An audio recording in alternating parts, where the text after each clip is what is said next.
हमारे अच्छा, ये हमारे साथी हैं तो चौधरी साहब, और ये है फिल्म मेकर। नमस्ते है ना।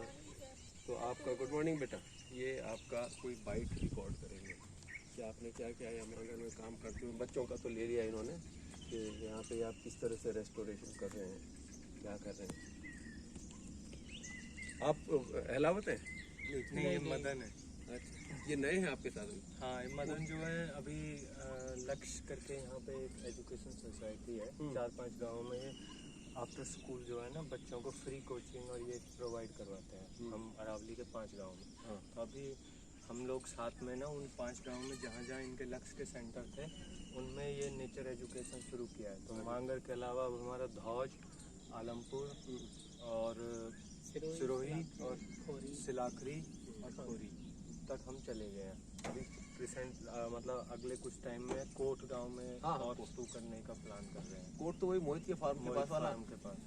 तो मैं अभी वही जा रहा हूँ कि वहाँ पे देखते हैं कि कुछ, क्योंकि ये दोनों लोग पहली बार आए मेरे साथ, तो मैं चाहता हूँ इनको कुछ अच्छी सिखा दूँ यहाँ पे। ये तो अच्छी तरह से हो जाएगा कि नेक्स्ट टाइम मैं आपके साथ में मैं कोऑर्डिनेट करना चाह रहा था, पर बात हो नहीं पाई कहीं, क्योंकि हमारा प्रोग्राम भी सर्टेन नहीं था। तो मैंने कहा संडे होगा तो आप तो यहाँ हो गए होंगे। हाँ, तो अभी बच्चे आहिस्ता आहिस्ता इकट्ठे हो गए। ये बच्चे इकट्ठे हो गए हैं आपके आगे, उधर हैं बच्चे। मैं चलूँ आगे? हाँ। सर आप बताएंगे यहाँ पर जो यानी आप फॉरेस्ट कंजर्वेशन के लिए फिर जो भी एक्टिविटीज़ कर रहे हैं उनके बारे में? बेसिकली हम मतलब यहाँ इस एरिया में ये नॉन प्रोटेक्टेड एरिया है। ज़्यादातर जो है हरियाणा में फॉरेस्ट का जो है डेफिनेशन अभी डिफाइन नहीं किया गया है। तो इसकी वजह से जैसे मांगर जैसे एरियाज़ हैं उनमें बहुत सारे बड़े बड़े एरियाज़ हैं मांगर की तरह ही, जिनमें रियल स्टेट और इस तरह का जो प्रेशर है। तो ऐसे एरियाज़ को प्रोटेक्ट करके रखना ज़रूरी है, खासकर मांगर बनी जैसे आखिरी बचे हुए जंगल जो पूरी तरह प्राकृतिक है। पर समस्या फिर वही है कि गवर्नमेंट इस मामले में आगे नहीं आती है। तो ऐसे में इनको कम्युनिटी बेस्ड जो है प्रोटेक्शन की तरफ ले जाने की एक कोशिश हम कर रहे हैं। और इसका जो मोटिवेशन है वो भी यही है कि ये जंगल सैकड़ों सालों से लोकल कम्युनिटीज़ ने बचाए हुए थे बिना किसी सरकारी रिकॉग्नाइजेशन के। पर अब जो है एरिया का जो लिवलीहुड है, यहाँ पे अर्बनाइजेशन जो है वो एक्सपेंड हो रहा है। तो जो लोगों का जो रहन सहन का जो सिस्टम है वो भी चेंज होता जा रहा है, जो पुराना जो मैनेजमेंट का सिस्टम था। तो ऐसे में शुरू में हमने यहाँ पे जब रिसर्च और डॉक्यूमेंटेशन और ये सारी चीज़ें की थी, तो फिर आइडिया ये आया कि जब तक लोकल कम्युनिटीज़ को उनके जंगलों के साथ नहीं जोड़ा जाएगा तब तक रिजल्ट जो है ना वो अगर कोई छोटे मोटे मिलते भी हैं तो वो लॉन्ग सस्टेन नहीं कर पाएंगे। तो बाकी चीज़ें मतलब मैं रिसर्च करता हूँ, वैसे डॉक्यूमेंटेशन करता हूँ और एडवोकेसी भी करता हूँ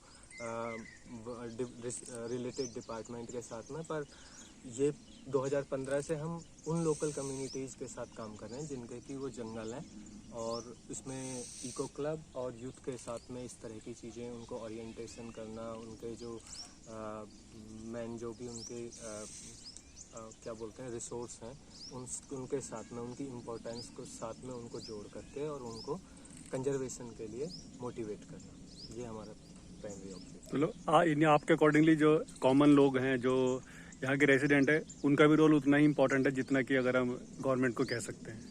देखो, गवर्नमेंट लोगों के पीछे है, तो सबसे मेन समस्या ही ये है कि हम लोग जो है ना अगर हम लोकल कम्युनिटीज़ को साइडलाइन करके देखेंगे तो प्रोटेक्शन का मॉडल जो है ना वो लॉन्ग सस्टेन कर ही नहीं पाएगा, क्योंकि हमारे पास ना जो प्रोटेक्टेड एरिया है वो बहुत लिमिट है। और दूसरा, हमने जो डेवलपमेंट का एक मॉडल बना दिया है उसमें हम इस स्टेज पे खड़े हुए हैं कि हम आगे ही बढ़ सकते हैं, पीछे हटना अब बहुत मुश्किल है। तो ऐसी सिचुएशन में सरकार जो है ना वो उसके अकॉर्डिंग चलती है जिस हिसाब से लोग जो है डिमांड कर रहे हैं।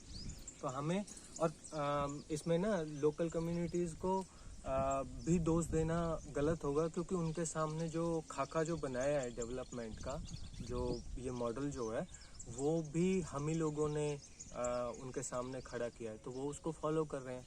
पर उसके बीच में भी कोई जगह हो सकती है जो कि मतलब उनका वो मतलब आगे जो जिस चीज़ में ज़रूरत है उसमें वो आगे बढ़ें, पर दूसरी साइड में जहाँ जहाँ पे उनको अपनी इन चीज़ों को प्रिजर्व करने और अपनी जो जड़ों के साथ जुड़े रहने की ज़रूरत है वो भी ज़रूरी है। तो ये एक बैलेंस जो है ना वो हमें रखना पड़ेगा। बैलेंस मेंटेन होना चाहिए, जो भी एक डेवलपमेंट है और इको नेचर है हमारा पूरा इसके बीच में। बेसिकली दो चीज़ें हैं, नीड और ग्रीड। तो अगर एक होता है कि ग्रीड है मतलब बहुत ज़्यादा हर चीज़, जैसे कि मतलब एकदम शहरीकरण और ये सारी चीज़ें आ जानी चाहिए हर जगह पे, ये क्योंकि हमारे ह्यूमन नेचर है तो सबके को ही लगता है भाई मेरे पास गाड़ी हो, बड़ा घर हो, ये हो।